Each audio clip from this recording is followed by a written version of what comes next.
बिस्मिल्लाहिर्रहमानिर्रहीम, अस्सलाम वालेकुम। प्रोग्राम रियासत और अवाम के साथ सलमान हैदर। कोई शक नहीं, इंतखाबात का काउंट डाउन है, लेकिन जो level playing field Pakistan Tehreek इंसाफ मांग रही है वो अभी मिलने की कोई उम्मीद भी नहीं है, बल्कि इनकी मुश्किलात में इजाफा होने जा रहा है, क्योंकि कुछ एक्ट ऐसे चल रहे हैं रियासत की जानिब से जाकर, जहाँ खुलेआम रियासत मैसेज दे रही है, वहाँ निगरान वज़ीर आज़म भी उसका हिस्सा है, और उनकी हिदायत पर 9 मई के मास्टरमाइंड और सहूलतकारों का पता लगाने के लिए काबीना की कमेटी तश्कील दी गई है। ये कमेटी 14 दिनों में अपनी रिपोर्ट पेश करने की पाबंद होगी। सवाल यह है कि निगरान हुकूमत को 9 मई के 9 माह बाद और अपनी हुकूमत आने के 5 माह बाद आखिर ये ख्याल क्यों आया, और 14 दिन के अंदर? तो इसका मतलब है कहीं ना कहीं कौन सी चीज़ें फिक्स होना अभी बाकी है, और 8 फरवरी से पहले ही ये टारगेट अचीव करना है। तहरीक इंसाफ पहले ही लेवल प्लेइंग फील्ड का शिकवा कर रही है, और इलेक्शन कमीशन ने भी आज सुप्रीम कोर्ट में बाकायदा लेवल प्लेइंग फील्ड के हवाले से जवाब जमा करा दिया कि तहरीक इंसाफ के ऊपर तो जुर्माना होना चाहिए इस दरख्वास्त के ऊपर। वहाँ किंग्स पार्टी का तासुर नून लीग के पास है। वैसे तो इक़्तिदार की राह में उनको कोई रुकावट नज़र नहीं आ रही, लेकिन विद इन पार्टी ऐसा लग रहा है कि कुछ ना कुछ है, इख्तलाफात ज़रूर है, और वजह भी बिल्कुल जेन्युइन है कि मुनहरिफ अरकान हैं जो पाकिस्तान तहरीक इंसाफ के, उनको एडजस्ट करना है, क्योंकि उन्होंने तहरीक अदम एतमाद में बड़ा काम दिखाया था, वो वादे वईद है। तो क्या पार्टी के लिए कुर्बानियाँ देने वालों को नज़रअंदाज करना होगा? एक बहुत बड़ा चैलेंज है मियाँ मोहम्मद नवाज शरीफ साहब के लिए। इस सिलसिले में जाती उम्रा में आज एक ज़बरदस्त मीटिंग भी हुई है। तो नवाज शरीफ के मुस्तकबिल के हवाले से आइंदा हफ्ता जो कल से शुरू हो रहा है वो भी अहम है। उनकी नाअहली 5 साल की है या ताहयात है, सुप्रीम कोर्ट ने फैसला महफूज किया हुआ है। बिलावल साहब ये ज़रूर कह रहे हैं कि चाहे कुछ भी हो, यकीन उनको इतना है कि अक़वाम मुत्तहिदा भी करारदाद अगर पेश कर दे तो 8 फरवरी का इंतखाबात मुलतवी नहीं हो सकते। ऐसे में आज सेक्रेटरी इलेक्शन कमीशन ने इस्तीफ़ा दिया। इलेक्शन कमीशन के मुताबिक उनकी तबीयत नासाज है। ये तमाम मौज़ूआत इस पर बात करें कि मेहमानों से आपका तारुफ कराता चलूँ। बैरिस्टर आमिर हसन, पाकिस्तान पीपल्स पार्टी से इनका ताल्लुक, सदीकुल फारूक, मुस्लिम लीग नून, लालचंद मल्ली, पाकिस्तान तहरीक इंसाफ, और माहिर कानून यासीन आज़ाद हमारे साथ होंगे। तो सबसे पहले लालचंद मल्ली साहब, आपसे मैं ज़रा बात कर लूँ, क्योंकि पाकिस्तान तहरीक इंसाफ बहुत कुछ पाकर भी नाखुश नज़र आ रही है। बेसिकली आप लोग क्या चाह रहे हैं, ज़रा थोड़ा हमें तफसील से बता दें। आवाम पब्लिक आपसे जानना चाह रही है। जेल में बैठते हैं, उधर भी आप आराम से नहीं बैठ रहे, आप इकोनॉमिस्ट में जाके एक अदद कॉलम भी लिख लेते हैं, बड़ा ज़बरदस्त किस्म का मजमून भी लिख लेते हैं, हालांकि जेल में एक कागज़ तक की इजाज़त नहीं है। ये कैसे मुमकिन होता है, ये बताएं। इलेक्शन कमीशन कह रही है कि आपको लेवल प्लेइंग फील्ड पूरा दिया गया, आपके ऊपर तो बल्कि इन दरखास्तों पर जुर्माना होना चाहिए, आप लोग आराम से क्यों नहीं बैठ रहे? जी शुक्रिया। सबसे पहले तो आपने बात की द इकोनॉमिस्ट की। ये इमरान खान एक इंटरनेशनल आवाज है, बैनुल अक़वामी आवाज है, और जब इकोनॉमिस्ट में उनका कॉलम छपा तो कोई गुज़िश्ता 15 सालों में इतना कोई भी इकोनॉमिक का कोई भी आर्टिकल इतना व्यू नहीं हुआ जितना इमरान खान का आर्टिकल हुआ है। ये साबित करता है कि इमरान खान एक बैनुल अक़वामी शख्सियत है और वो बहुत ज्यादा मकबूल है। अब आपका दूसरा सवाल ये है कि वो वहां पे पेन और पेपर की इजाजत नहीं है, तो मैं समझता हूं कि आपकी इतलात ठीक नहीं है। ये इतलात वही है जो वजीर इतलात वफाकी है सोलंकी साहब वो जो फैला रहे हैं, ये उसी तरह की वो इतलात कह है। रही है ये आर्टिकल ही घोस्ट है, इसमें कोई हकीकत ही नहीं है, बानी चेयरमैन ने लिखा ही नहीं है, ये मवाद कहीं और से आया है। चले वो कोई हम तो उसे एग्री कर रहे हैं ना। जब इमरान खान खुद एग्री कर रहे हैं तो उसकी बात खत्म हो गई ना। तो वो उनकी बात की कोई वैल्यू नहीं बची है। तो जेल में तो आपको पता है कि महात्मा गांधी से लेकर नेहरू से लेकर और कायदे आजम तो कभी जेल नहीं गए, जुल्फकार अली भुट्टो तक वो जेल में बैठे किताबें भी लिखते रहे और बाहर भेजते रहे और उनकी किताबें तक छपती रही। तो ये कोई बड़ी बात नहीं है छपना। ये बौखलाहट का शिकार है ये निगरान हुकूमत जो पीएम की एक्सटेंशन है। इस वजह से उनको परेशानी है। अब दूसरा सवाल आपका, क्या परेशानी क्या है पाकिस्तान तहरीक इंसाफ को? पाकिस्तान तहरीक इंसाफ को परेशानी पाकिस्तान की है, और पाकिस्तान की फलाह व बहबूद की है, उसकी सिक्योरिटी की है, उसकी मईशत की है, उसकी सियासत की है। तो पाकिस्तान की फिक्र है और वो समझती है कि उसका एक ही हल है पाकिस्तान के सारे मसाइल का, वो free fair and transparent election है, और सब पॉलिटिकल पार्टीज को एक लेवल प्लेइंग फील्ड दी जाए जो पाकिस्तान तहरीक इंसाफ को नहीं दी जा रही। सब सियासी पार्टियां आजाद हैं पॉलिटिकल एक्टिविटीज करने के लिए। पाकिस्तान तहरीक इंसाफ को इस तरह का मौका फराहम नहीं किया जा रहा, उनको जल्द से जुलूस अच्छा करने की मनी इजाजत साहब, नहीं है। मैं बिल्कुल थोड़ा सा ज़रा मैं साथ साथ लेके चलता जाऊँ ना, अवामी सवाल है कुछ तो इसका मतलब है अगर उनके कॉलम, अगर उनके मजमून छप रहे हैं तो उनको ये आज़ादी है। कैद तन्हाई वाली बात फिर सही दुरुस्त नहीं। उनसे मुलाकात, उनको कागज़ पेंसिल, जो जितने भी वकला बाहर आके बात करते तो हमें तो एक एक कागज़ ले जाने की भी इजाज़त नहीं है, हम मुशावरत के लिए हमें बड़ी तगदो करनी पड़ती है। उस मौके पर इस तरह का मजमून शाया होना एक चीज़। इसी के साथ मैं पैरेलल कर देता हूँ, ये मजमून कोई नई चीज़ नहीं है, एक लफ्ज़ भी इसमें वो कोई नया नहीं है, ये सब चीज़ें पुरानी दोहराई गई हैं। मगर इन्हीं बातों की वजह से तो आज पाकिस्तान तहरीक इंसाफ इस पोजीशन पर खड़ी है। तो ये वक्त थोड़ा तहम्मुल का नहीं है कि इस तरह की गुफ्तगू ज़रा ना की जाए, थोड़ी मसलहत भी कोई चीज़ होती है। बिल्कुल आपने सही फरमाया। ये वही बातें हैं कि इमरान खान पहले भी करते रहे हैं, वो अपने उसूल पर, अपने मौक़िफ़ पर पहले भी डट के खड़े थे, अब भी डट कर खड़े हैं। बात ये नहीं है कि उस मौक़िफ़ से हटा जाए या नहीं हटा जाए, बात ये है कि अगर कोई ऐसी चीज जो उसूलों पे खड़ी हो उससे नहीं हटा जा सकता, और पाकिस्तान के अवाम नहीं हट रही। ये इमरान खान की बात नहीं है। अगर ऐसा होता तो आप देखते कि इमरान खान जो है गैर मकबूल हो जाते। जूजू वो अपने इस मौक़िफ़ पे खड़े रहे हैं तो पाकिस्तान की अवाम में वो मकबूल हुए, पाकिस्तान की अवाम ने उनका साथ दिया है। यानी हम और इसका ये मतलब ले लें, चाहे रियासत और पीटीआई जितना मर्जी दूर हो जाए, मौक़िफ़ पे कायम रहना चाहिए। जी बिल्कुल नहीं। रियासत आप किसको कहते हैं? रियासत इंसानों पे बनती है, और इंसानों पे, अवाम पे, और अवाम इमरान खान के साथ खड़े हैं। ठीक है। तो इसका मतलब ये ना लीजिए कि रियासत और जो है पीटीआई को अलग अलग हो जाते हैं। हाँ, ये जरूर है कि इस वक्त जो रियासती जबर है वो पीटीआई के खिलाफ है। नवाज लीग और पीपल्स पार्टी को 8 फरवरी का इलेक्शन लड़ने के लिए हर सहूलतकारी मुयस्सर है। ठीक है। वो अपने कर रहे हैं, वो आवाम से राब्ते कर रहे हैं, ठीक जबकि पाकिस्तान तहरीक इंसाफ के उम्मीदवारों को कागज जमा ठीक है। करवाते हुए अगवा किया, उनके प्रोपोजर से मैं बिल्डर्स मैं को अगवा। थोड़ी सी इसकी लीगलिटीज भी जान लेता हूँ ना जी। यासीन आज़ाद साहब, ये बताइएगा बतौर कानूनदान कि जेल में बंद कैदी क्या किसी आलमी जरीदे को कोई मजमून लिख सकता है? एक तो ये चीज़ मुझे बताइएगा, जेल रूल्स क्या कहते हैं, और इस पर एक जो तूफ़ान बरपा हुआ है, एक तो सियासी सेक्स के अंदर भी, और दूसरा ये हमारी जो वजारत इत्तलात है वो इसको मज़ीद हाइप देने की कोशिश कर रही है कि ये घोस्ट है। तो क्या ये चीज़ें कोई अनहोनी है कि माजी में भी सब होता रहा है? सर माजी में तो मैंने आज देखा कि कोई आदमी पड़ा हो और उसके खिलाफ केसेस की भरमार हो, और वो आर्टिकल लिखकर बाद से आजम से तो मैंने अपनी 75 ईयर्स की उम्र में मैं कभी नहीं देखा। इस मुल्क की बदकिस्मती यह है कि हम सारी बातें करते हैं, हम आइन की बात करते हैं, लेकिन जब हमारी रात आती है ना, हम अपने आप को कानून से और आइन से बालातर समझना शुरू कर देते हैं। इसी वजह से खिलाफ पैदा होता है।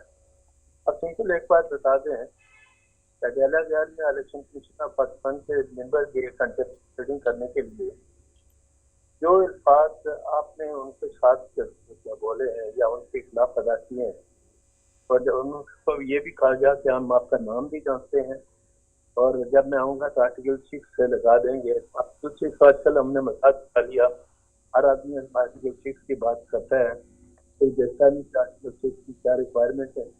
और जिस आदमी को आर्टिकल 6 के तहत सजाए मौत हुई थी, उसने दूसरे मुल्क में जाके उसकी मौत हुई और बाद में उसको। अब जो सूरत जिस तरह आप कहते हैं, जेल मैनुअल के तहत अगर आप कोई चीज कैदी को भी देंगे तो पहले सुपरिटेंडेंट जेल के पास जाएंगे, वो आपको परमिशन देगा तब आप जाएंगे। कोई मजमून है जो कैदी लिखता है और वो किसी पब्लिकेशन करने से जाहिर है कि जेल के अंदर उस आदमी को सहूलत दी गई था, और सहूलत दिए जाने के बाद वो हर चीज जाकर पब्लिश होती है।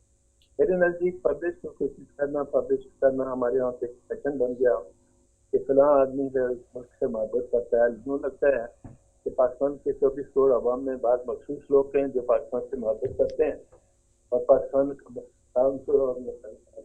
बाकी जो हमारे जैसे लोग हैं उनकी कोई से मरते हैं। तो सवाल ये पैदा होता है कि सूरत हाल में आपके जब हालात पाकिस्तान के आगे, और स्पेशली ये पार्टी जो कहती है कि हमें हमारा राइट हमें नहीं दिया जा रहा, आप खुद अंदाजा कर लें कि आप जो कुछ कर रहे हैं, क्या जो कुछ आपने अडेला जेल में इलेक्शन कमीशन ऑफ पाकिस्तान के मेंबरान के साथ किया, क्या वो एक साबिक प्राइम मिनिस्टर को सेव देता था इस तरह की जुमले बोलने का? क्या आप इतने कानून से बालातर हैं, जिसको चाहे उसकी बेइज्जती कर लें और जिसको चाहे उसको बुरा भला करना शुरू कर? तो मैं ये समझता हूँ कि ये सहूलतें जेल के अंदर दी है, ये मालूमात वो कौन आदमी है जिन्होंने उनको इतनी बड़ी सहूलत दी? उनका मजमून अगर वाकई लिखा है, मुझे यकीन नहीं आता कि उन्होंने खुद लिखा होगा। बहरहाल अगर उन्होंने खुद लिखा है तो फिर ये देखना पड़ेगा कि से वहां तक जाहिर है कि आपने उसको मैसेज किया, आपको टेलीफोन की सहूलत है, आपको व्हाट्सएप की सहूलत है अपने साथ, या आपको कोई दूसरी फैसिलिटीज है, तब जाकर वो पब्लिक वर्क आपने अपने अलाउंस किया। ठीक। तो अब जिस तरह आपने अपने इब्तदाई में ये कहा था कि पीटीआई वैसे ही मुश्किल हालात से दो चार है, और वो मुश्किल हालात से दो चार है वो पीटीआई के अपने कामों की वजह से है। ना 9 मई का हादसा होता, ना पाकिस्तान के इदारों पे हमले होते, ना शायद होता, शायद आज ये दिन आपको नहीं देखना पड़ता। तो आप हर चीज से बालातर अपने आप को मत कीजिए। ठीक है। स्पेशली अगर साबिक प्राइम मिनिस्टर है या मिनिस्टर है या इतने बड़े स्टेटस पे रहा है जो ओथ लेता है इस बात का, कसम उठाता है कि मैं आइन की पासदारी करूंगा, तो आपने आइन की पासदारी में फरीकत का मामला भी उठा लिया। ठीक। दुनिया ये पूरी पार्टी को, जिस लीडर को ये कहते हैं कि वो लीडर बहुत इम्पोर्टेंट है, वेल नोन है, उस लीडर ने पूरी पार्टी को दांव पे लगा दिया। ठीक है। पार्टी तो वो होता है कि जो पार्टी को बचा के ले जाए। अच्छा आजाद साहब, इस मौके पर, इस स्टेज पर, जब एक माह रह गया इलेक्शन के इनेकात को, सेक्रेटरी इलेक्शन कमीशन का इस तरह मुस्तफ़ी हो जाना, खराबी सेहत बताई मेरे सामने इलेक्शन कमीशन का ये नोटिफिकेशन कि उनकी तबीयत काफ़ी ख़राब थी, मेडिकल रेस्ट पर हैं, अगर तबीयत ठीक हुई तो दोबारा से कंटिन्यू करेंगे, फ़राइज़ मनसबी सर अंजाम देंगे। तो इस स्टेज पर इलेक्शन के इस इनेकाद, इस प्रोसेस को कोई नुकसान पहुँच सकता है सेक्रेटरी इलेक्शन कमीशन से, क्योंकि वो तवातुर से सुप्रीम कोर्ट में भी पेश हो रहे थे? सर मेरे ख्याल में इससे कोई नुकसान नहीं पहुंचेगा। इलेक्शन के मतलब मेरा अपना मौक़िफ़ ये है कि 8 फरवरी की डेट फाइनल डेट है, इसमें कोई कुछ भी कर ले मेरे हिसाब से मुल्तवी नहीं आना चाहिए, और ना पाकिस्तान अफोर्ड कर सकता है। और फिर दूसरी बड़ी बात यह है कि 8 फरवरी की जो डेट मुकर्रर की गई है उसमें हमारी पाकिस्तान की तमाम सियासी जमातों का कंसेंट शामिल है। ये मामला ऑनरेबल सुप्रीम कोर्ट ने टेकअप किया, पार्टियों की बामी रजामंदी से डेट के लिए इलेक्शन को कहा गया, प्रेसिडेंट से मशवरा कर लें। एक डेट जब कंसेंट से थी तो वो डेट ऑनरेबल कोर्ट ने फाइनल की और एक डिटेल ऑर्डर पास कर दिया। हाँ तक 8 फरवरी के इलेक्शन के पर आपने देखा 1-2 हाई कोर्ट से आर्डर आए, इससे ये चांस मिलता कि इलेक्शन को डिस्कस करें। ऑनरेबल सुप्रीम कोर्ट ने हर हाई कोर्ट को कह दिया कि ऐसा कोई आर्डर जिसका इलेक्शन जो 8 फरवरी बनता है। तो ठीक है, मैं यासीन साहब, मैं इस पे थोड़ा आगे चल के आपसे बात करना चाहूंगा। सुप्रीम कोर्ट का हुक्म सर आंखों पर, मगर आरोज के हवाले से जो तहफुजात थे वो तो गलत नहीं थे ना, कि 90% कागजात नामजदगी मुस्तरद कर दिए गए और उसके बाद फिर ट्रिब्यूनल ने उन तमाम कागजात नामजदगी को मंजूर भी कर लिया, तो आरोज ने तो अपना कंसेंट शो कर दिया या कम इल्मी शो कर दी? नहीं सर, मैं माजी में भी देखता रहा हूँ, बहुत सारे फॉर्म रिजेक्ट होते हैं। इलेक्शन ट्रिब्यूनल इसीलिए है कि जब वो करेंगे तो आप इलेक्शन ट्रिब्यूनल में जाएंगे, और मेरी अपने प्रोफेशनल लाइफ में कई इलेक्शन पिटीशन फाइल हुए, फॉर्म रिजेक्ट हुए। ठीक है सर, ठीक है सर, मगर एक ही जमात के मुस्तरद होने तो थोड़ी तकलीफ होती है, सबके हों, अगर 19-20 का फर्क हो तो समझ आती है, मगर 1-20 का फर्क थोड़ा सा चीजों को थोड़ा सवालिया निशान तो देता है। सदीकुल फारूक साहब, पीपल्स पार्टी इस वक्त नून लीग के गढ़ लाहौर के अंदर मौजूद है, बिलावल साहब भी आज भी उन्होंने मीटिंग्स की है और अच्छा खासा लाहौर का एक खास हल्का उन्होंने सजाया हुआ है, हर जगह पे है। अभी तक नून लीग टिकटें ही नहीं फाइनल कर पाई, क्या वजह है? कोई इंतखाबी मुहिम का बाकायदा तौर पर जोर शोर से आगाज भी नहीं हो सका, क्या है हो रहा है अंदर बीच में नून लीग के? बिस्मिल्लाहिर्रहमानिर्रहीम, बहुत शुक्रिया। मेरे सामने बहुत से बातें जो मेरे दोस्त लाल मली साहब ने की उनका जवाब देना था, लेकिन मैं आपके सवाल का पहले जवाब दे दूं। तो बिलावल भुट्टो जरदारी साहब जाएं जी पाकिस्तान के जिस कोने में चाहें, जिस शहर में चाहें, लाहौर में, बल्कि वो लाहौर में ही बैठे रहें इलेक्शन तक, तो हमें तो कोई मतलब एतराज़ नहीं है। हम 9 तारीख़ को अपना मंशूर, इंतखाबी मंशूर बाकायदा जारी कर रहे हैं तकरीब में, और उसके बाद इलेक्शन शेड्यूल हमारा, अपना जलसों का शेड्यूल तैयार है और फिर हम जलसे शुरू कर रहे हैं। और जलसा कोई एक लीडर नहीं, नवाज़ शरीफ साहब, शहबाज शरीफ साहब, मरियम नवाज़ साहिबा, हमज़ा शहबाज साहब, ये और इसके अलावा और लीडर जो हैं वो जलसे करेंगे और बड़ी तादाद में जलसे होंगे इंशाअल्लाह अज़ीज़, बड़े भरपूर जलसे होंगे। ठीक, तो एक पुरस्कारियत थी, मैंने कहा मैं वो ये आपसे चाहता जरूर हूँ पूछ लूं। जी, लाल मली साहब ने आपके सवालों के जवाब में, मैं बराह रास्त नहीं, लेकिन मेरे दोस्त ने कहा कि इमरान खान बड़े अपने मौक़िफ़ पर और अपने उसूल पर डटे हुए हैं। उनकी पूरी तारीख़ इमरान खान की जब से सियासत में आए हैं आप सामने रख लें, उनके बयानात सामने रखें। उन्होंने कहा अमेरिका ने साजिश की है मेरे ख़िलाफ़ अदम एतमाद की। कुछ दिन गुज़रे तो कहा नहीं, अमेरिका ने साजिश नहीं की है। तो कौन सा उसूल है उनका जो दुरुस्त मानो? आरिफ नकवी की मनी लॉन्ड्रिंग बैनुल-अक़वामी सतह पर साबित हुई, ये करप्शन, ये मनी लॉन्ड्रिंग, और वज़ीर आज़म की हैसियत से इमरान खान ने प्रेस कॉन्फ्रेंस करके कहा थोड़ी सी मनी लॉन्ड्रिंग की है ना, क्या ऐसी क्या बड़ी बात। अब इसमें करप्शन पर और मनी लॉन्ड्रिंग पर इमरान खान का क्या उसूल और क्या मौक़िफ़ है? फरागोगी पे आ जाए। सर चले मान तो रहे हैं ना, फरागोगी के हक़ में उन्होंने वज़ीर आज़म की हैसियत में प्रेस कॉन्फ्रेंस कर दी। उनकी करप्शन के हक़ में क्या उसूल है, क्या मौक़िफ़ है? मेरा मतलब है कि इमरान खान साहब जब से वो खिलाड़ी थे और जब उन्हें वज़ीर आज़म बनाया गया और जब फिर वो इस रोल तक, यहाँ तक, कौन सा मौक़िफ़, कहीं कोई अखलाकी हैसियत, कहीं कोई उसूली मौक़िफ़, कोई उनका मौक़िफ़ नहीं है। ठीक है, आज एक बात कहते हैं, कल दूसरी बात कहते हैं। ठीक है, मैं आमिर के पास, बैरिस्टर आमिर हसन साहब के पास चलता हूँ। आमिर हसन साहब, कोई शक नहीं पीपल्स पार्टी ना पंजाब में बहुत मेहनत कर रही है।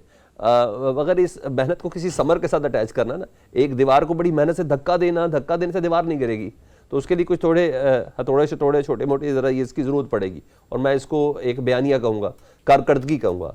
तो मैं हर एक से सवाल करता हूँ, आपसे भी यही सवाल करता हूँ कि पाकिस्तान पीपल्स पार्टी पंजाब में और पंजाब से लाहौर में कौन सा बयानिया, किस किस्म की कारकर्दगी को आगे पेश करके आवाम से वोट मांगेगी? अपनी 16 महीने की कारकर्दगी या सिंध की गुज़िश्ता 15 साल की हुकूमत? उसके हवाले से बताइएगा ज़रा। देखिए, अगर तो पीपल्स पार्टी कोई 16 महीने की जमात हो या 10 साल की जमात हो तो वो इसकी बात करेगी। पीपल्स पार्टी इस वक्त सबसे पुरानी सियासी जमात है, 57 साल से सियासत कर रही है और आवाम के साथ एक ताल्लुक़ निभाया है और आवाम ने हमें हमेशा आवाम के ज़रिए इक़्तिदार में आए हैं।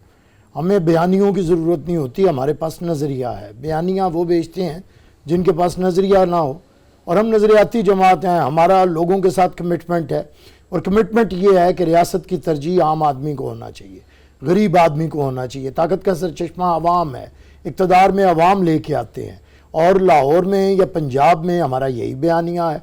वो सिलसिला जो तोड़ा गया था जनरल ज़िया के बाद, बड़ी कोशिश करके पहले जनरल ज़िया अपनी बाक़ियात को यहाँ पे पंजाब में उसने मजबूत किया, फिर जनरल मुशर्रफ की बाक़ियात यहाँ पे इस्टेब्लिशमेंट की मदद से यहाँ पे मजबूत की गई और पीपल्स पार्टी को तोड़ा गया। एक हमारे खिलाफ 88 में जो कुछ हुआ वो आपके सामने है, हमारे खिलाफ इत्तेहाद बनाए गए। और पिछले जो शुजा पाशा साहब और फैज़ हमीद वाला ब्रांड था, उसके अंदर इन्होंने हमारे कैंडिडेट्स 40-40 साल पुराने सारे उधर से ले गए। हम तो आवाम के दरमियान हैं, हम कोई थोड़ी की ज़रूरत नहीं है, छेने की ज़रूरत नहीं है या ठुक ठुक करने की ज़रूरत नहीं है। हम ताकत का सरचश्मा आवाम को समझते हैं, आवाम के पास है। हम आवाम को ये बता रहे हैं कि जब पीपल्स पार्टी की हुकूमत होती है, आइनी तौर पे काम होता है, सूबों को खुद मुख्तारी मिलती है, गरीब आदमी को हक़ हाकमियत मिलता है, उसके रोज़गार के मौक़े से मिलते हैं, गरीब आदमी की तनख्वाहें। इस दफ़ा फिर हमारे पास यही नारा है कि हम दोबारा से गरीब आदमी की तनख्वाहों में दुगनी करेंगे, जैसे कि हमने 180% इजाफा पिछली हुकूमत में किया। हम दोबारा से उनके लिए सब्सिडीज़ लेके आएंगे, हम दोबारा से उन्हें नया रोज़गार देंगे, हम दोबारा से उन लोगों के लिए 300 यूनिट बिजली फ्री लेके आएंगे क्योंकि हम एक कर चले मैं 2 मिनट के लिए आवाम बच जाऊं तो आवाम कह रही है आपने ये पिछले 16 महीने में ऐसा कोई काम क्यों नहीं किया? 16 महीने आप हम पे ना करें, वजीर आजम से सवाल करें ना। नहीं, आप अच्छे भले से आगे हैं। आपको ऐसा लगा, आपके बिलावल साहब ने फ्लोर पे बोला, ऐसा लगा ये हमारा वजीर आजम है, ये पीपल्स पार्टी का वजीर आजम है। ठीक है, वो वजीर आजम क्योंकि हमने सपोर्ट किया था मियां शहबाज शरीफ को, तो घर वाले क्या किया आप लोगों ने ऐसा 16-17 महीने में? मैं यही तो पूछना चाह रहा हूँ कि जिसपे अवाम में एक अवाम बन के सवाल पूछूं, तो क्या किया आप लोगों ने? देता हूँ 16-17 महीने में एक बड़ा काम जो हुआ है, ठीक है बहुत सा नहीं हुआ, लेकिन पाकिस्तान डिफॉल्ट होने से बचा। पूरी साजिशें भी दिल पे हाथ रख के बोलना, इधर मुझसे सियासी बयान नहीं देना आप। बिल्कुल ठीक, मैं आपको बता रहा हूँ जो हालात थे सियासी तौर पे और साजिशें जो की जा रही थी कि वजीर खजाना पंजाब और वजीर खजाना KP के जाके IMF के नुमाइंदों को कह रहा था कि पाकिस्तान की किस्तों को रोक लें, इसे इमदाद ना दें, इसे डिफ़ॉल्ट होने दें, उसे रोका। पाकिस्तान आलमी तन्हाई में था, उसे जाके निकाल के दोस्तों के साथ, हर सुपर पावर्स के साथ ताल्लुकात हों, एशिया में दोबारा ताल्लुकात हों, मिडल ईस्ट में हों, उन्हें बहाल किया। उसके बाद आपके अगर सैलाब आए तो क्लाइमेट चेंज के ज़रिए हमने उन्हें बताया, अक़वाम में बताया कि जनरल सेक्रेटरी इधर आए और उन्होंने कहा कि पाकिस्तान क्लाइमेट चेंज में या ख़राबी में इसका कोई हाथ नहीं, लेकिन मुतासरीन में सबसे आगे है। तो बहुत से काम हुए 16 महीने थे महज। हम आप 16 महीने की परफॉर्मेंस हमेशा जांची जाएगी, दूसरे की भी वो जो 4 साल की परफॉर्मेंस थी, उनसे कभी किसी ने पूछा कि वो 50 लाख घर किधर हैं, वो 1 करोड़ नौकरियां किधर हैं, वो जो सबज पासपोर्ट को इज्जत मिलनी थी वो किधर है? वो जो लोग पूरा टाइम नहीं दिया आपने। अरे तो 16 महीना पूरे 4 साल पूरे नहीं है, उससे पहले कई 16 महीने ना। मैं सिर्फ आपको कह रहा हूँ भाई कि आप जरा हैदर भाई जरा उधर भी सवाल पुट करें ना। 16 महीने वालों से करें, हाँ करें, 16 महीने वालों से करें। हमारा जितना काम था हमने किया है। हम हमारे से आप हमारे सवाल करें, हमें आप 2007 में कौन सा पाकिस्तान देते हैं? दहशतज़दा पाकिस्तान, अंधेरों में डूबा पाकिस्तान, डिफॉल्ट किया हुआ अमरीयत ज़दा पाकिस्तान, और पाकिस्तान टूटता हुआ जब बात हो रही थी कि पाकिस्तान ना खपे, हम उस पाकिस्तान को उठा के कहां लेके जाते हैं? हम CPEC साइन करके पाकिस्तान की मीशत को दोबारा खड़ा करते हैं। हम पाकिस्तान के अंदर, अब बात तो सुन लेना, बेनजीर इनकम सपोर्ट के लिए फौरी तौर पे गरीबों को लॉलीपॉप नहीं देते कि हालात अच्छे होंगे तो करेंगे। आप ये बातें बड़ी आराम की हैं। पीपल्स पार्टी सब्सिडी देना चाहती है गरीब आदमी को, बाकी हमारी जो दूसरी मुखालिफ पार्टीज हैं वो सब्सिडी देती हैं तगड़े को। तो मैं ये समझता हूं कि पीपल्स पार्टी का और इनका हमारा नजरिया, और वाहिद जमात है भाई जिसने अपने मंशूर के लिए जाने दी हैं, अपने मंशूर को मुकम्मल करने के लिए। वाली जो बातें हैं ना, ये मुझे ग्रोथ के साथ अटैच होती हुई ज्यादा अच्छी लगती हैं। ज़राअत की बढ़ोतरी तो मैं बता देता हूं जी, मुझे बात करने दें, मुझे बात करने दें। एक छोटी सी ब्रेक और ब्रेक के बाद ये इलेक्शन का इनेकाद और पाकिस्तान तहरीक इंसाफ के गिले शिकवे, पीपल्स पार्टी का अपना एक जबरदस्त किस्म का बयानिया और नून लीग का 9 तारीख को एक अदद मंशूर, ये सब चीजें हैं। लेकिन इसके बावजूद कहीं ना कहीं एक गुमान जरूर है इलेक्शन के हवाले से, कुछ ताकतें हैं जिसका खुद इज़हार सुप्रीम कोर्ट के चीफ जस्टिस साहब भी कर चुके हैं। इस ब्रेक के बाद उस पर बात करते हैं। Welcome back. लालचंद मल्ली साहब, मैं आपसे ये सवाल करना चाह रहा हूं कि अभी मौलाना साहब कह रहे हैं कि अगर माहौल की बेहतरी के लिए इंतखाबात मुलतवी हो जाए तो आसमान नहीं गिर पड़ेगा, और वो ये भी कह रहे हैं कि सेनेट में जो करारदाद इंतखाबात मुलतवी कराने के हवाले से जो मंजूर हुई ना, वो दरअसल जमीयत उलमाए इस्लाम के दिल की आवाज़ है, उनके मौक़िफ़ की तायद है। तो कोई ना कोई तो है ना सर, ये ऐसे ही नहीं बात चल रही, कोई शहर इक़्तिदार में कोई शरारतें तो कर रहा है। पाकिस्तान तहरीक इंसाफ को क्या लगता है?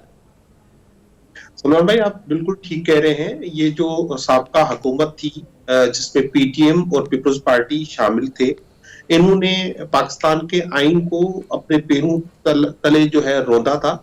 इन्होंने पंजाब में जब इलेक्शन होने थे वो नहीं होने दिए थे, KP में नहीं होने दिए थे। सुप्रीम कोर्ट ने हुक्म दिया तो ये पार्लियामेंट में, क्योंकि ये यही थे, अपोजिशन नहीं थी, तो ये अदलिया के सामने डट गए और आइन की खिलाफवर्जी करते हुए उन्होंने इलेक्शंस नहीं करवाए, और जनरल इलेक्शन भी सेंसस का बहाना बन के इन्होंने डिले करवाए।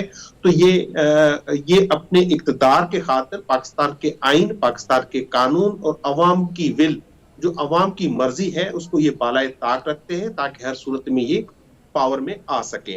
अब जो इस वक्त मौजूदा सूरत हाल है, आपने देखा कि जो है पेमरा ने सर्वेज पे भी पाबंदी लगाई। उसकी वजह ये थी कि हर सर्वे में ये आ रहा था कि पाकिस्तान तहरीक इंसाफ की जो मकबूलियत है वो 70% है, बाकी सब पार्टीज को मिलाकर वो 30% पर खड़ी है। तो ये सब पार्टीज बौखलाई हुई हैं, कंफ्यूज्ड हैं और चाहती हैं कि कोई तरीकाकार निकले जिसमें इलेक्शन पे नहीं जाना पड़े। मौलाना साहब किसके जो है वो रहे हैं इत्तेहादी, अभी भी उनका किसके साथ इत्तेहाद है, ये किसी से ढकी छुपी बात नहीं है। नवाज शरीफ साहब से भी उन्होंने मुलाकातें की हैं। आज उनके गवर्नर केपी का भी एक स्टेटमेंट आया है कि इलेक्शन जो है मुलतवी होने चाहिए या आगे होने चाहिए या उसमें कंसल्ट होना चाहिए। मैं समझता हूँ सुप्रीम कोर्ट के वाज़ेह अहकामात, आइन में वाज़ेह जो एक पोजीशन है, उसके बाद इलेक्शन मुलतवी होना ऑलमोस्ट नामुमकिन है, होना भी नहीं चाहिए। हम भी यही चाहते हैं कि होना भी नहीं चाहिए। सदीकुल फारूक साहब, आपके तादी हैं मौलाना साहब, कोई इस सिलसिले में उन्होंने आपसे बात की कि इलेक्शन का इनकाद थोड़ा मुलतवी कर दिया जाए, कोई आसमान सर पर नहीं गिरेगा? ये जरूर बताइएगा, फिर आपसे शरारतों को पूछेंगे। पहली बात तो ये है जी कि उन्होंने एक अपना मौक़िफ़ रखा है और वो बहुत अरसे से रख रहे हैं। वो हमारे इत्तेहादी थे जब उन्होंने 2018 के इलेक्शनों में मौलाना साहब ने फरमाया था कि इस्तीफ़े दे दिए जाएं, हल्फ ही ना उठाया जाए कौमी असम्बली की रुकनीत का। हमने उस वक्त भी हल्फ उठाया, बाकी सब ने। इस वक्त भी उनका एक मौक़िफ़ है, लेकिन हम अपने मौक़िफ़ पे कायम हैं। और सेनेट में भी जब ये 14 मेंबर ये वारदात डाल रहे थे तो हमारे रुकन ने वहाँ मुखालफत की। इसलिए हमारा इस हवाले से मौक़िफ़ बड़ा वाज़े है, दो टोक है। हम इंतखाबात 8 फरवरी को ही चाहते हैं। रह गई बात कि जी पंजाब में सुप्रीम कोर्ट ने इंतखाबात कराने का हुक्म दिया था। सुप्रीम कोर्ट का हुक्म भी जो है वो आधा था। 2 सूबों की असम्बलियाँ टूटी थी, KPK और पंजाब, और सुप्रीम कोर्ट सिर्फ पंजाब में इलेक्शन कराना चाहती थी। नंबर 1, क्यों? KPK पंजाब का सूबा, पाकिस्तान का सूबा नहीं था, वो आइन वहाँ लागू नहीं होता था। या ये खोसा जो अपना थे, क्या नाम है उनका, चीफ जस्टिस साहब, वो इमरान खान का मौक़िफ़ इख्तियार किए हुए थे। तो ऐसा कोई चीफ जस्टिस या ऐसा कोई जज जो किसी एक पार्टी का मौक़िफ़ लेके चले, उसको तो बिल्कुल उसकी तो बात माननी नहीं चाहिए। मगर ये लफ्ज़ क्यों लेके आप सुप्रीम कोर्ट क्यों नहीं गए सर? नहीं सर, एक सेकंड, सदीकुल फारूक साहब, ये लफ्ज़ क्यों लेके आप लोग सुप्रीम कोर्ट क्यों नहीं गए?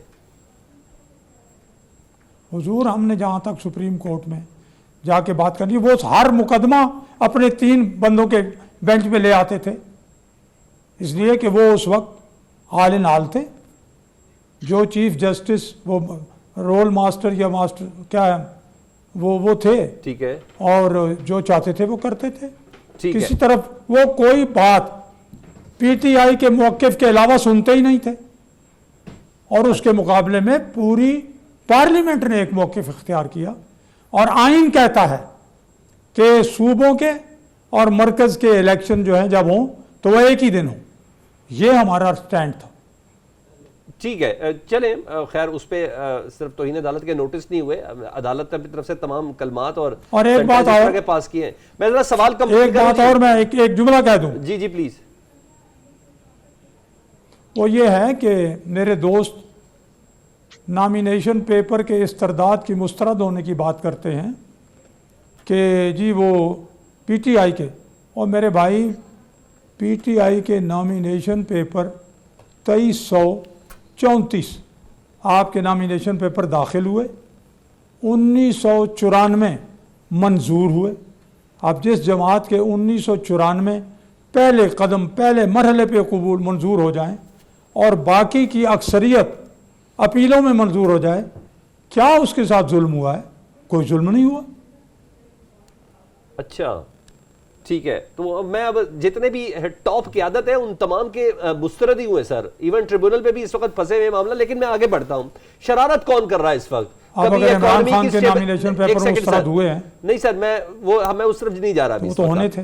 नहीं सर, मैं इस वक्त उधर नहीं जा रहा। मैं सिर्फ ये कह रहा हूँ कि कुछ शरारत तो हो रही है ना इलेक्शन के इनेकाद के हवाले से, कभी इस्लामाबाद में स्पेशली जी, फरमाइए। इकॉनमी की स्टेबिलिटी के ऊपर कॉलम लिखे जा रहे हैं कि ये कंटिन्यूटी रिक्वायर्ड है अगर इकॉनमी को स्टेबल रखना है। इलेक्शन के हवाले से सेनेट के अंदर करारदादें मंजूर हो रही हैं।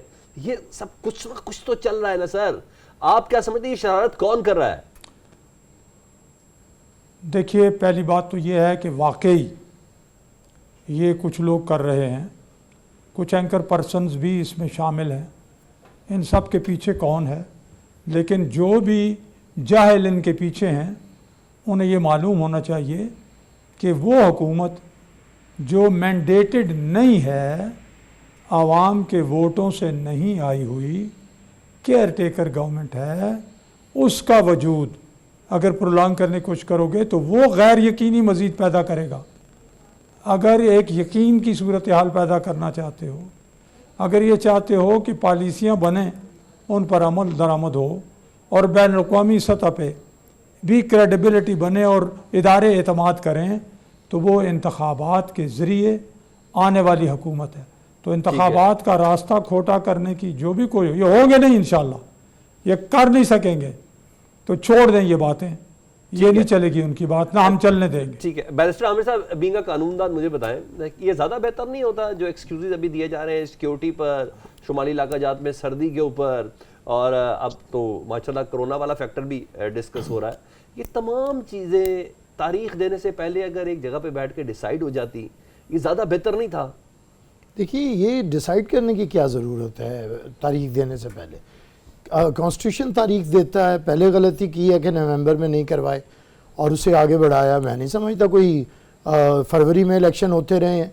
और सिक्योरिटी की सूरत हाल आज तो माशाल्लाह बहुत बेहतर है। चंद आपके इलाके होंगे बॉर्डर के करीब जहाँ पे हालात अच्छे नहीं हैं, अदरवाइज़ तो पाकिस्तान में बेहतर हैं। 2007 वाले हालात तो नहीं है जब मोहतरमा बेनज़ीर भुट्टो को शहीद किया गया था और हर तरफ धमाके थे। उसके बावजूद हमने उस वक़्त इल्तवा की बात नहीं की। मोहतरमा शहीद हुई, हमने नहीं इल्तवा की बात की। देखिए, आईनी तकाजे कभी आगे नहीं होते हैं कि भाई मौसम नहीं है, इस तरह 6 महीने सर्दी है, 6 महीने गर्मी है, तो फिर आप इलेक्शन ही ना करवाएं। ये तो एक फजूल किस्म के लॉजिक है। माहौल ही नहीं, मैं जलसे ही नहीं कर सकता। देखिए, लग रहा है कि वो धरने पे बैठ जाएंगे। देखिए, उनकी मर्जी है, मौलाना साहब की अपनी मर्जी है, लेकिन मौलाना साहब कोई डिक्टेट तो नहीं कर सकते बाकी सियासी जमातों को। हम लोगों ने तो उस वक्त उनकी डिक्टेशन नहीं मानी जब PDM हमने बनाया था और मौलाना साहब ने नून लीग के साथ मिलके और हम ही को से फारिग कर दिया। तो हम तो डिक्टेशन नहीं, हम तो आइन के साथ हैं। उस वक्त भी कह रहे थे, ये कहते थे इस्तीफे दें, असम्बलियाँ छोड़ें, अपनी सिंध हुकूमत तोड़ें। हम कहते थे क्यों तोड़ें, हम तो किसी की तोड़वाने आए हैं, आप हमारी तोड़वा रहे हैं। और फिर हमने अदम एतमाद करके दिखाया, उनकी हुकूमतें तोड़वा के दिखाई। तो सियासत सब्र से, तामुल से, आइन के मुताबिक जमहूरी इक़्तिदार से करने का काम है। जो भी ये करने, ये जो 14 सेनेट के मेंबर्स ने कोई करारदाद पास की है, उन्होंने और कुछ नहीं किया, अपना मुंह काला किया है, समेत चेयरमैन सेनेट के। मैं तो कहूंगा चेयरमैन सेनेट के, सेनेटर के जो खामोश रहा, जिसको आपने शोकॉज भी दिया। नहीं, चेयरमैन सेनेट का, इस चेयरमैन सेनेट ने, ये वो चेयरमैन सेनेट है जिसके 35 वोट थे और हमारे 65 थे और ये बन गया। और उसके बाद से चल रहा है। उस मौजूदे में आप लोग शामिल है ना सर? पूरे भला हो जाए, हम तो उम्मीदवार थे, हम कैसे मौजूदे में शामिल थे? हमारे तो यूसुफ रजा गिलानी उम्मीदवार थे, हम कैसे शामिल थे? हम तो इलेक्शन जीते हुए थे भाई। तंगी क्यों खामोश थे? खामोश नहीं हुए, अगर हुए भी हैं तो हमने शोकॉज नोटिस दे दिया है। चेयरमैन सेनेट ने बात नहीं करने दी, वो कहते रहे, बाद में उन्होंने नहीं करने दी। और अगर कोई ऐसी बात है, पार्टी ने शोकॉज कर चुकी है, वहां पे जवाब आ जाएगा। पार्टी की नेक नियत इससे ज्यादा क्या होगी कि हमने एक बुनियादी अपने रुकन को, एक सेनेटर को शोकॉज किया है। देखिए, बात असल में ये है कि अब सारी सियासी जमातों को अवाम का सामना करने से नहीं इधर उधर होना चाहिए, भागना नहीं चाहिए। अब मुझे नहीं समझ आती कि अगर नून लीग जैसी जमात चुप करके घरों में बंद है, अब मियाँ साहब को आए हुए 21 अक्टूबर के बाद 2.5 महीने हो गए हैं, रूपोश हैं, वो सामने नहीं आ रहे। 21 अक्टूबर को क्या इन्हें कोई मीनारे पाकिस्तान में दुख लग गया है कि दोबारा लोगों को अपना चेहरा ही नहीं दिखा रहे हैं? कब ये अपना दर्शन करवाएंगे, बाहर निकलें, अवाम में आए? क्या महज इंतखाबी मुहिम 20-25 दिन की होगी? अगर 20-25 दिन की होगी तो बड़ी शर्मनाक बात है। दुख का पूछते हैं ना सदीकुल फारूक साहब से, लेकिन पहले मैं लालचंद मली साहब से एक सवाल करूंगा। लालचंद मली साहब, सुप्रीम कोर्ट में इलेक्शन कमीशन ने जवाब जमा कराया कि लेवल प्लेइंग फील्ड के हवाले से जो पाकिस्तान तहरीक इंसाफ एक्सक्यूज़ दे रही है ना, वो बिल्कुल गलत दे रही है, बल्कि इस दरख्वास्त के ऊपर इनके ऊपर जुर्माना होना चाहिए। इसको कैसे रिस्पॉन्ड करेंगे? आपको तो लेवल प्लेइंग फील्ड मिल रहा है, या आप लोग झूठ बोल रहे हैं? जी देखिए, बिल्कुल इलेक्शन कमीशन ने अपना जवाब तो दाखिल करवाया है और चीफ जस्टिस साहब ने भी फरमाया था गुज़िश्ता एक हेयरिंग पर इसी केस की कि मैं मीडिया नहीं देखता। तो पाकिस्तान का पूरा मीडिया, पाकिस्तान का सोशल मीडिया इस बात का गवाह है कि पाकिस्तान तहरीक इंसाफ को लेवल प्लेइंग फील्ड नहीं मिल रही है। जो सिद्दीकुल फारूक साहब ने फरमाया कि हमारे इतने इतने फॉर्म जमा हुए और इतने जो है मंजूर हो गए, तो ये खुद बताए ना कि इनके फॉर्म कितने जमा हुए थे और कितने मंजूर हुए। आपने बिल्कुल ठीक कहा था लोग हैं, ये अच्छे लोग हैं, कानून के मुताबिक अपने टैक्स रिटर्न देते हैं, इनके सारे जितने भी सवाल हैं आर उसके ये लोग पूरे करके रखते हैं, आप लोग नहीं करके रखते हैं। जिनके एवन फील्ड में फ्लैट्स हैं उन्होंने टैक्स पे किया है 8,000 रुपए, ये रिपोर्टेड फिगर है।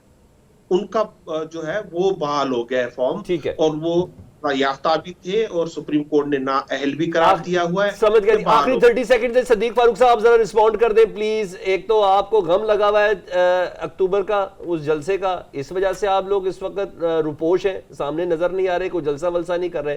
30 सेकंड है सर प्लीज, क्लोजिंग पे। क्यों रूपोश?